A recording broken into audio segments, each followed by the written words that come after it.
Hello বন্ধুরা, তৃতীয়বার প্রধানমন্ত্রী পদে শপথ নিলেন নরেন্দ্র মোদী। রবিবার ঠিক 7:15 নাগাদ রাইসিনা হিল রাষ্ট্রপতি ভবনে এই শপথ গ্রহণ অনুষ্ঠান হয়। তাকে শপথ পাঠ বাক্য করান রাষ্ট্রপতি দ্রৌপদী মুর্মু। পাশাপাশি এই দিন মোট 72 জন মন্ত্রী শপথ নিয়েছেন। উত্তরপ্রদেশ, বিহার ও বাংলা থেকে একাধিক মন্ত্রী পদে শপথ নিলেন। কিন্তু প্রধানমন্ত্রীর শপথ গ্রহণ ব্যাপারে আমাদের মুখ্যমন্ত্রী মমতা বন্দ্যোপাধ্যায় কী বলেছেন সেটা একটু দেখে নিন। গতকালই তৃণমূল সুপ্রিমো মমতা বন্দ্যোপাধ্যায় জানিয়ে দিয়েছেন এনডিএ সরকারের শপথ গ্রহণে অনুষ্ঠানে যোগ দেবেন না তৃণমূল। তিনি বলেন, আমরা আমন্ত্রণও পাইনি, অনুষ্ঠানেও যাচ্ছি না।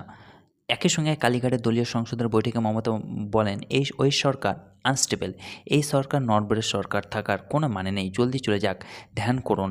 এই রকম হলে আমরা দায়িত্ব নিতাম না। সংখ্যাগরিষ্ঠ সরকার না হলে যারা এই মুহূর্তে এনডিএ জোট রয়েছে তারা কেউ খুশি নয়।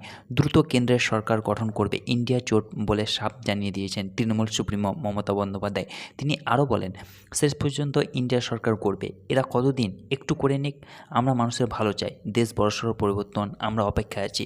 তার কথা আরও বক্তব্য, যার অগণতান্ত্রিক অসাংবিধানিকভাবে সরকার করেছে তাদের জন্য আমরা শুভ কামনা নেই, বাকিদের শুভেচ্ছা। তবে এইভাবে চলবে না, নিজেরাই ভেঙে যাবে, এরা কেউ খুশি নয়, এটা দেখতে পাচ্ছি।